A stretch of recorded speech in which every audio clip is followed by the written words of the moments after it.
నమస్తే సకులు. ఈరోజు కథ పేరు కొత్త అమల్దారు. కర్ణాటక దేశాన్ని పాలించిన చాముండరాయల వద్ద గుండప్ప అనే పురోహితుడు ఉండేవాడు. రాజకుటుంబం జరిపే పూజా విధులన్నిటికీ గుండప్ప సమర్థతతో జరిపిస్తూ ఉండేవాడు. ఒకనాడు చాముండరాయలు గుండప్పతో, ఏమయ్యా, నీవు ఇంతకాలంగా మాకు పురోహితుడుగా ఉండి వైదిక కర్మలన్నీ ఎంతో చక్కగా జరిపిస్తున్నావు. నాకు చాలా సంతోషంగా ఉంది. నీ మనసులో ఏదైనా కోరిక ఉంటే చెప్పు, నేను తీరుస్తాను అన్నాడు. వెంటనే గుండప్ప, మహారాజా, నాకు వేరే కోరిక ఏమీ లేదు, కానీ తమ రాజ్యంలో ఏదైనా ఒక జిల్లాకు నన్ను అమల్దారుగా చేసినట్లయితే ప్రజల మీద పెత్తందారీ చేయాలని ఉన్నది. అనుకూలమైన పక్షంలో నా కోరిక తీర్చండి అన్నాడు. అలాగే కానీ అన్నాడు రాజు చాలా సంతోషంగా. ఆ సమయంలో నంజనగూడు జిల్లాకు అమల్దారును నియమించవలసి వచ్చిన అవసరం ఉన్నది. ఆ ఖాళీలో గుండప్పను వినియోగించాడు రాజు. బ్రాహ్మడు జ్ఞాని అయినవాడు కనుక తన పురోహితుడు ఆ అమల్దారు పదవిని మరింత శక్తివంతంగా నిర్వహిస్తాడు అని రాజు ఆశించాడు.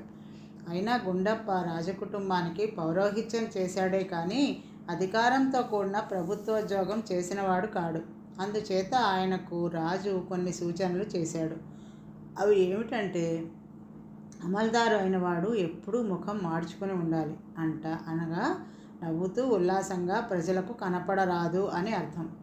అందరి చెవులు కొరకాలి అంటే ఎవరితో మాట్లాడేటప్పుడైనా మూడో వాడికి వినిపించకుండా రహస్య సంభాషణ చెయ్యాలి అనే భావం. అందరి జుట్టు చేతిలో ఉంచుకోవాలి అంటే లోపాలు తెలుసుకొని ఉంచుకొని వాళ్ళు తోక జాడించడానికి లేకుండా చూసుకోవాలి అని అర్థం. రాజు తనకు సంగ్రహంగా చేసిన ఈ 3 సూచనలను గుండప్ప శ్రద్ధగా ఆలకించి, మహారాజా, అర్థమైంది, గ్రహించాను అన్నాడు. తర్వాత ఆయన రాజుగారి వద్ద ఉద్యోగపత్రం పుచ్చుకొని వస్తానని చెప్పి సెలవు పుచ్చుకొని పుట్టెడు సంతోషంతో ఇంటికి వచ్చేశాడు. గుండప్ప ఇంటికి వెళ్ళగానే రాజు సంజనగూడుకు కొత్త అమల్దారు వస్తున్న వార్త పంపాడు. కొత్త అధికారికి స్వాగతం చెప్పడానికి సంజనగూడులోని రాజోద్యోగులు పెద్ద ఎత్తున ప్రయత్నాలు చేసి నగరం వెలుపల అతడి కోసం కాచుకొని ఉన్నారు. ఈ లోపల గుండప్ప తన ప్రయాణానికి ఒక మూట సిద్ధం చేసుకున్నాడు. అందులో 6 మూళ్ల పంచెలు, 12 మూళ్ల పంచెలు కట్టుకుని ఆ మూటను నెత్తిన పెట్టుకుని తెల్లవారు గట్టనే బయలుదేరి కాలినడకన సంజనగూడు దారి పుచ్చుకున్నాడు. దారిలో నవనవలాడే దర్భలు కనిపించినప్పుడల్లా గుండప్ప అలవాటు ప్రకారం కోసి వాటిని కట్టకట్టుకున్నాడు. నెత్తిన బట్టల మూట, చేతిలో దర్భకట్టలు పట్టుకుని గుండప్ప సంజనగూడు చేరుకున్నాడు. అప్పటికి అపరాహ్నమైంది. కొత్త అమల్దారుకు స్వాగతం చెప్పవచ్చిన వారందరూ తిండి తిప్పలు లేకుండా నగర ద్వారం వద్ద వేచి ఉన్నారు. వారు గుండప్పను చూసి పురోహితుడు అనే అనుకున్నారు, కానీ కొత్త అమల్దారని అనుకోలేదు. అయినా ఈ పురోహితుడు అమల్దారు రావలసిన దారినే వస్తున్నాడు కనుక అమల్దారు గారు మధ్య మార్గంలో మజిలీ చేశారో లేక సరాసరి వచ్చేస్తున్నారో అడిగి తెలుసుకుందాం అనుకున్నారు. అమల్దారు గారి కింద అధికారి గుండప్పను సమీపించి, అయ్యా, అమల్దారు గారి కోసం ఎదురు చూస్తున్నాం, వారి సమాచారం తమకేమైనా తెలుసునా అని అడిగారు. వెంటనే గుండప్ప నెత్తి మీద నుంచి మూట దింపి తన ధోవతి కొంగు కట్టి బొడ్డులో దోపుకున్న అధికార పత్రాన్ని తీసి తన కింద అధికారి చేతిలో 2 దర్భపుల్లలతో సహా ఉంచాడు. ఇటువంటి వాణ్ణి అమల్దారుగా వినియోగించారేమిటి అని ఉద్యోగులందరూ విస్మయం చెందారు. అయినా అధికార పత్రం ప్రకారం ఆయన తన అమల్దారు కనుక గుండప్పను మేళతాళాలతో నగరంలోకి ఊరేగించి తీసుకుపోయారు. గుండప్పను ఆయన కింద అధికారి తన ఇంటికి తీసుకుపోయి భోజనం పెట్టాడు. పొద్దుటి నుంచి పచ్చి మంచినీళ్ళు కూడా తాగకుండా ఉండిన గుండప్ప సుష్టుగా భోజనం చేసి తాంబూలం ఏది అని అడిగాడు. అధికారి తాంబూలం తెప్పించాడు. మరి దక్షిణం అని గుండప్ప అడిగాడు.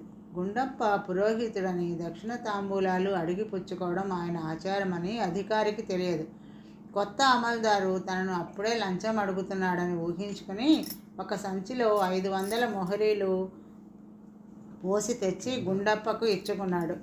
ఏ రూపాయో 2 ముడుతుందనుకున్న గుండప్ప సంచి విప్పి చూసి నిర్ఘాంతపోయి, బాగుంది, నేను ఒక్క గడియలో కచేరీకి బయలుదేరి వస్తున్నాను, మీరంతా మీ పనులు చూసుకుంటూ ఉండండి అని అధికారితో చెప్పాడు. అధికారి కచేరీకి వెళ్ళిపోయాడు. అప్పుడు గుండప్ప తాపీగా కూర్చుని రాజుగారు తనకు చేసిన 3 సూచనలను మననం చేసుకున్నాడు. అందులో మొదటిది ముఖం మార్చుకోవడం. ఇది ఎలాగో గుండప్పకు అర్థం కాలేదు. చివరికి ఆయన ఇంత కాటిక తెప్పించుకుని ముఖానికి పూసుకొని కచేరీకి వెళ్ళాడు. ఆయన ఆకారం చూసి కచేరీలో అందరూ కంగారు పడ్డాడు. కానీ ఏమీ అనలేకపోయారు. రాజు చేసిన రెండవ సూచన ఉద్యోగుల చెవులు కొరకడం. గుండప్ప ఉద్యోగస్తులలో ఒకరిని దగ్గరికి రమ్మని పిలిచాడు. వాడు వచ్చాడు. ఇంకా దగ్గరికి రమ్మన్నాడు గుండప్ప. కొత్త అమలుదారు తనకేదో గొప్ప రహస్యం చెప్పబోతున్నాడని ఊహించి ఆ ఉద్యోగి తన చెవిని గుండప్ప నోటి దగ్గరికి తెచ్చాడు. వెంటనే గుండప్ప వాడి చెవికి కసిక్కన కొరికేశాడు. వాడు బాధతో కేవున కేకపెట్టాడు. ఇంకొక సూచన మిగిలి ఉన్నది. అందరి జుట్టు తన చేతిలోకి రావాలి. ఇందుకోసం గుండప్ప వేచి ఉన్నాడు. పొద్దుపోతున్నది. ఎంతకీ కొత్త అమలుదారు రాకపోవడం చూసి మిగిలిన ఉద్యోగులు కూడా తమ స్థానాల్లో కూర్చున్నారు. ఎంత ఆపుకోవాలని ప్రయత్నించినా వారికి నిద్ర ముంచుకొస్తున్నది. చివరకు రాత్రి అయింది.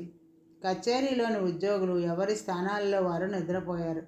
అదే సమయమని గుండప్ప తన స్థానంలో నుంచి లేచి ఒక కత్తెర తీసుకుని అందరి జుట్టు కత్తిరించి తన చేత పట్టుకుని తన బసకు వెళ్ళిపోయాడు.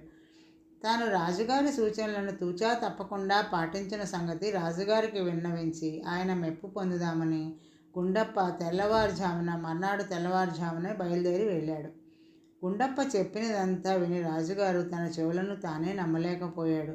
ఇంతలో సంజనగూడు నుంచి ఒక ఉద్యోగి వచ్చి కొత్త అమలుదారు ప్రవర్తన గురించి రాజుగారికి నివేదించుకున్నాడు. పౌరోహిత్యం చేసుకునేవాడిని అమలుదారుగా పంపడం తనదే తప్పని గ్రహించి రాజుగారు గుండప్పకు తిరిగి పౌరోహిత్యం ఇచ్చేశాడు.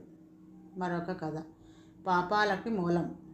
పట్టువదలని విక్రమార్కుడు మళ్ళీ చెట్టు వద్దకు వెళ్ళి చెట్టు నుంచి శవాన్ని దించి భుజాన వేసుకుని ఎప్పటిలాగే మౌనంగా శ్మశానం కేసి నడవసాగాడు. అప్పుడు శవంలోని బేతాళుడు, రాజా, మానవులు పడే పాటలన్నిటికీ స్త్రీలే కారణం అంటారు.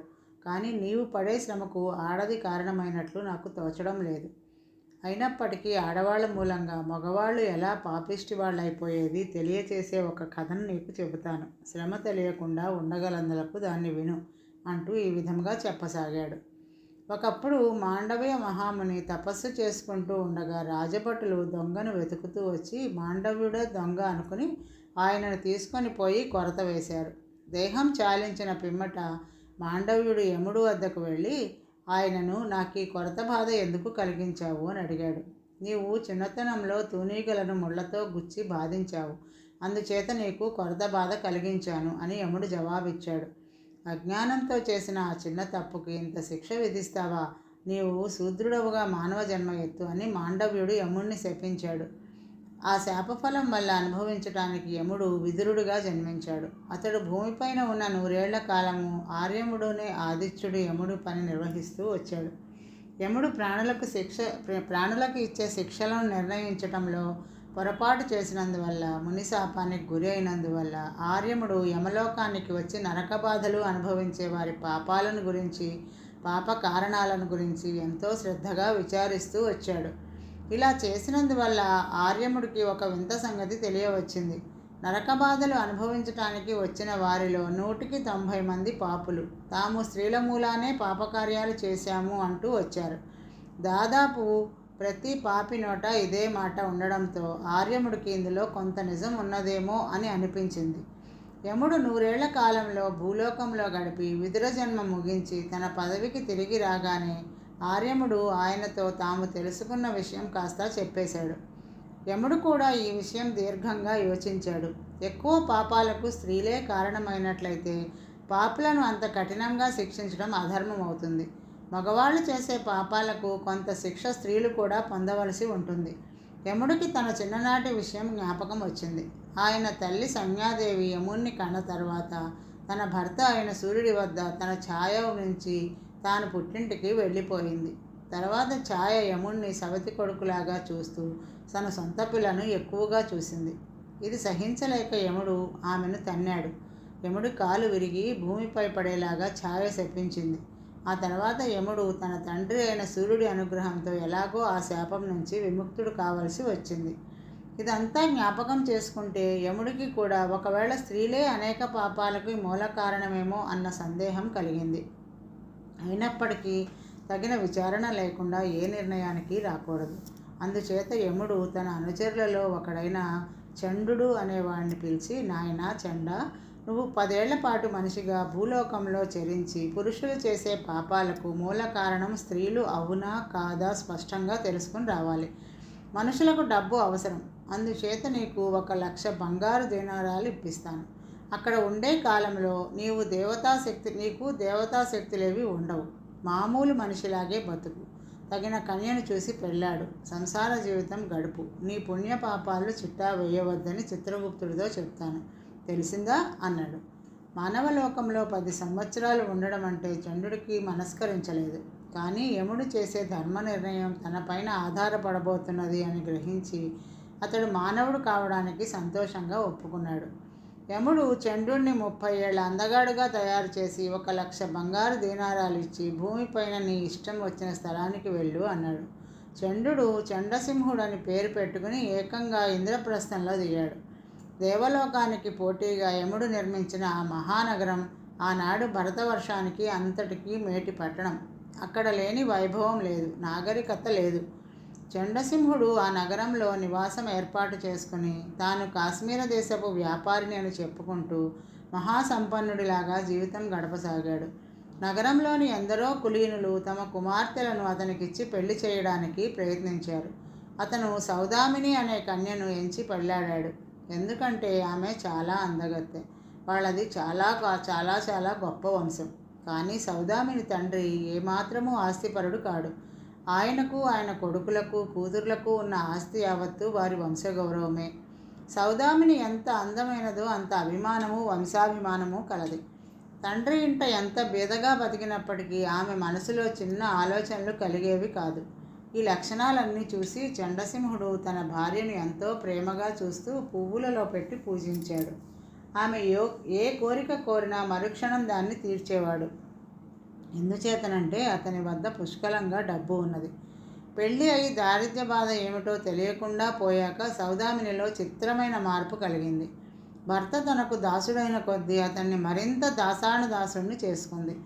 అతను తనను ఆకాశానికి ఎత్తిన కొద్దీ అతనికి అందకుండా పోయింది. ఆమె కోరికలు ఆజ్ఞలుగా మారాయి. ఆమె వెనక ఉండిన ఆత్మాభిమానం వల్ల వల్లమాలిన అహంకారంగా పరిణమించింది. అయినా చండసింహుడు ఆమెను ఇష్టానుసారం జరగనిచ్చి తాను ఆమె ఆజ్ఞలు పాలించడం వల్ల ఆమెకు కలిగే ఆనందం చూసి అతను కూడా ముచ్చటపడేవాడు. సౌదామిని తన భర్త వద్ద ధనపు పాత్ర ఉన్నట్లుగా ప్రవర్తించింది. తన చెల్లెళ్లకు అత్యంత వైభవంగా పెళ్లిళ్ళు చేయించింది. తన భర్త చేత సరుకులు కొనిపించి తన అన్నలిద్దరిని సముద్ర వ్యాపారం మీద పంపింది. ఇక ఏనాడు చూసినా చండసింహుడు ఇల్లు రాజాధిరాజుల ఇళ్లకు తక్కువ లేకుండా వెలిగిపోవలసిందే. పండగలు పబ్బాలు వస్తే వారి ఇంట జరిగే విందులు నగరంలో మరెక్కడా జరగడానికి వీల్లేదు. ఇలా చండసింహుడు తెచ్చుకున్న డబ్బంతా అయిపోయింది. అయితే అతనికి నగరంలో అంతులేని పరపతి ఉండడం చేత అతని సంసారం నిర్విఘ్నంగా సాగిపోయింది. ఇప్పుడు చండసింహుడు తన భార్య కోరిన కోరికలను తీర్చే శక్తి లేదు. భర్త తనకు ఏమాత్రం అడ్డుపుల్ల వేసినా ఆమె కాళీ అవతారంలా అయిపోతోంది. అందుచేత అతను భార్య ఎదట పడటానికి భయపడుతున్నాడు. అతనికి ఇప్పుడు ఒక్కటే ఆశ. అతని బావమరుదులు సముద్రాల మీద లాభసాటి వ్యాపారం చేసుకుని తిరిగి వస్తే తన పరువు కొంతవరకు దక్కుతుంది. అందుకని వారి రాక కోసం అతడు ఎదురు చూడసాగాడు. చివరకు వారు రానే వచ్చారు. ఒకడు సముద్రం మీద పడవ మునిగి సరుకంతా నష్టమై చావు తప్పించుకుని ప్రాణాలతో ఇల్లు చేరుకున్నాడు. రెండోవాడు వ్యాపారం చేసినంత చేసి వచ్చిన డబ్బంతా అక్కడికక్కడే తగలేసి ఒట్టి చేతులతో ఇంటికి తిరిగి వచ్చాడు. చండసింహుడు ప్రజలను వంచించి స్నేహితులని మొహమాట పెట్టి అప్పులు చేసి కొంతకాలం బతికాడు. భార్య అతనిపై బద్ధ వైరం కట్టింది. బాకీదారులు అతని దగ్గర డబ్బు లేదని తెలుసుకున్నారు. వాళ్ళు అతన్ని తొందర చేయసాగారు. అతను కూడా చేతనైన మటుకు వారిని తప్పించుకుని తిరగసాగాడు. చివరకు వ్యవహారం న్యాయస్థానం దాకా వెళ్ళింది. రాజభటులు అతన్ని పట్టుకుని పోవడానికి వచ్చారు. చండసింహుడు తన గుర్రాన్ని ఎక్కి రాజభటులకు అందకుండా పారిపోసాగాడు. దారిలో కొందరు తనను పట్టుకోవడానికి వస్తే వారిని తన కత్తికి బలి చేశాడు. తర్వాత చండసింహుడు మారుపేరు పెట్టుకుని ఇతర దేశాలలో దొంగతనాలు చేసి హత్యలు చేసి తాగుబోతులతో జూదాలాడి హేయమైన జీవితం గడిపి తన గడువు 10 ఏళ్ళు నిండగానే తిరిగి తన రూపం పొంది యమలోకానికి చేరుకున్నాడు. యముడు అతన్ని చూస్తూనే, వచ్చావా చండా, నిజం ఏమిటో తెలుసుకున్నావా? మగవాళ్ళు చేసే పాపాలన్నిటికీ ఆడవాళ్లేనా మూల కారణం? వారి బాధ్యత ఎంత అని అడిగాడు. స్వామి, మగవాళ్ళు చేసే పాపాలకు ఆడవాళ్ళు ఎంత మాత్రం కారకులు కారు. బాధ్యత అంతా మగవాళ్ళదే అన్నాడు చంద్రుడు. బేతాళుడు ఈ కథ చెప్పి, రాజా, చంద్రుడు యముడితో అలా ఎందుకు చెప్పాడు? సౌదామిని మూలంగానే కదా అతను అన్ని కష్టాలు పడి అన్ని పాపాలు చేసింది. బాధ్యత అంతా మగవాళ్ళది అనడంలో అతని ఉద్దేశం ఏమై ఉంటుంది? ఈ ప్రశ్నకు సమాధానం తెలిసి కూడా చెప్పకపోయావో నీ తల పగిలిపోతుంది అన్నాడు. దానికి విక్రమార్కుడు, చంద్రుడు చెప్పిన దానిలో అబద్ధమేమీ లేదు. అతని అనుభవం కూడా ఆ విషయాన్నే రుజువు చేస్తున్నది. పురుషులు తమ ఆనందం కోసం ఆడవాళ్లలో స్వార్థాన్ని, అతిశయాన్ని ప్రకోపింపచేస్తారు. వాటి వల్ల తమకు చిక్కులు వచ్చినప్పుడైనా తమ తప్పు దిద్దుకోక పాపాలకు పూనుకుంటారు.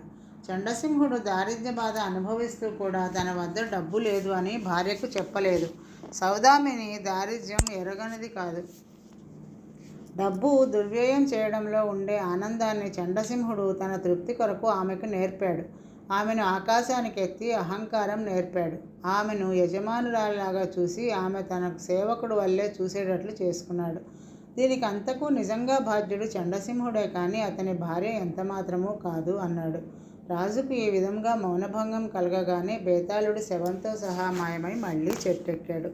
ఈరోజుకి కథ సమాప్తం సకులు. మరొక కథతో మళ్ళీ కలుద్దాం. నమస్తే.